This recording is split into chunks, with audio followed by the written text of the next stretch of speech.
Why are these channels that support Errol Spence all of a sudden going radio silent? What's up with that? That looks pretty weak.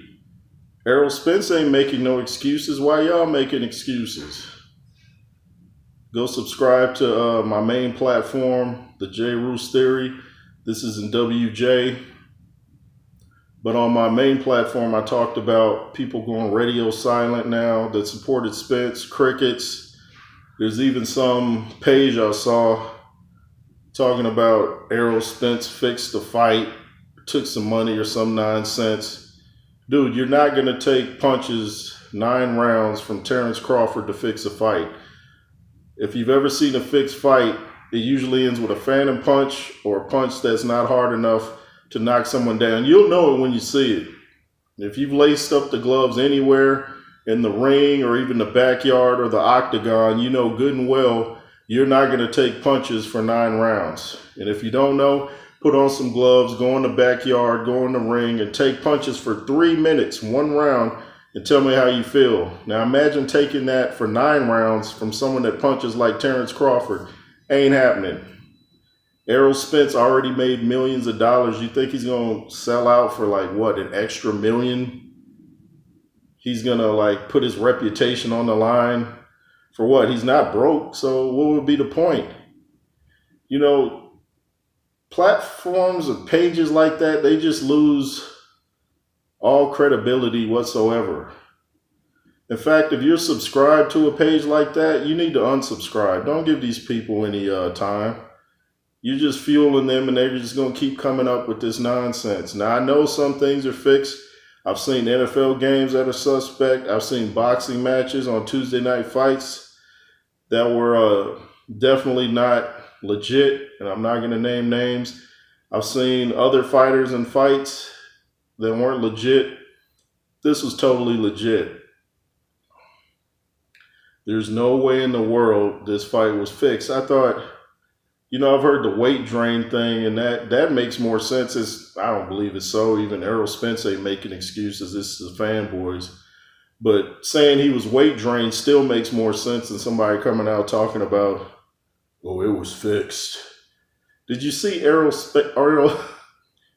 Did you see Errol Spence's face at the end of that fight? Did that look like a fix to you? You think he would look like Martin when he fought Tommy Hearns if it was fixed? Make it make sense. I know people want views and people are into clickbait. I'm not into all that. I just speak what it is. I speak my opinion. I speak facts. I speak truths. I don't just say stuff so people tune in like, oh, I don't know. It's just ridiculous, man. These are the times we're living in, though. People think everything, because a lot of things are staged now, they think everything is staged. I've heard the craziest stories on some things. I'm like, man, this can easily be proven, man. And it makes the things that are staged and fixed, it makes them look like, well, maybe that's suspect too, because when you start saying everything is tainted, then it just looks bad. What do y'all think? You think the fight was staged? Of course not. And there's people out there turning on Derrick James. He should have stopped the fight. Okay, he should have stopped the fight. You know, when I was watching it, I was yelling, stop the fight, stop the fight. But I was thinking of it from the referee's point of view, like the ref should stop it. I hadn't even thought of Derrick James, and I'm not, in retrospect, I say Derrick James should have stopped the fight, but in the heat of the moment, it's different. You know, we're, sitting there watching it is different than being in the heat of the battle. And like I said on my other platform, the J. Roos Theory, you know, I'm sure Derrick James heard the backlash that Mark Breland got for stopping Wilder's fight with Tyson Fury in the second fight. So he's probably like, if I'm ever put in that position, I'm definitely not going to stop the fight. I'll just let my fighter, you know, take the blows and I'll take whatever heat I can get. But it's obvious when people say stuff like that, they've never laced them up. They never even probably been near a ring to watch a professional fight or even an amateur fight in person. Like I said, if you just sparred, been in the backyard, if you've taken punches, you know good and well you're not going to stage a fight by getting your head like just handed to you just to make it look legitimate. Well, I'm going to get my head rattled for 9 rounds so nobody suspects this fight is fixed. If you don't stop, sit down somewhere. Find a nice sofa, find something real comfortable, sit down and think about what you're saying.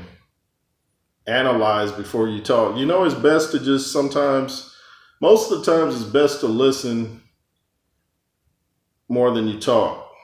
And when you talk, make sure you listen first. It's not that complicated. Anyway, it's N.W.J. Thank you for watching. LSR forever. Terrence Crawford is the champion. Errol Spence took his beating like a G. No excuses. I picked Terrence Crawford in round 5. Some of y'all acted like I didn't know what I was talking about. Some of y'all that were for Spence gave me my credit. And it seems like some people disappeared like they're in the witness protection program. I understand that. You don't have the heart to come out here and act like a man and say, hey, you were right. I was wrong. When I'm wrong, I say, hey, I was wrong. I've been wrong before. I've been wrong about UFC fights.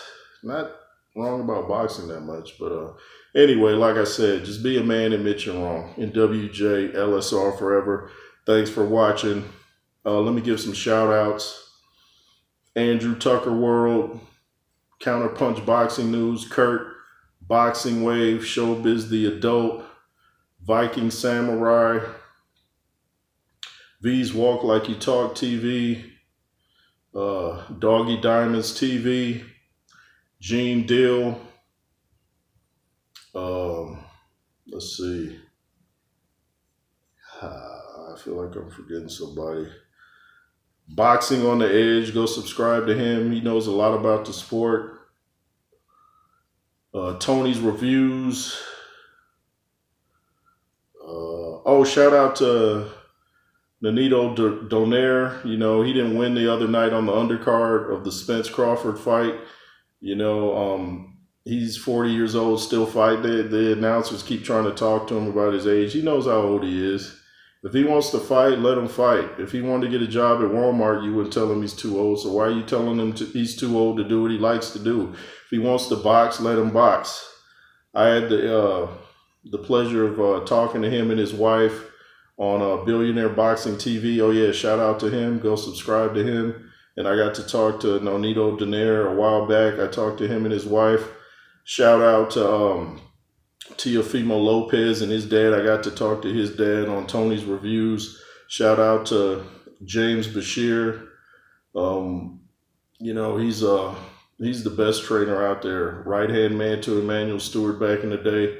Shout out to James Bashir. Shout out to BWTM Sports and Gaming with Ingram. And I feel like I'm forgetting somebody. Who am I forgetting? If I forgot anybody, my apologies. I'll try to get you on the next round. But let me know if you guys thought that fight was staged. And then I'll make sure I tell you where you can order a straitjacket.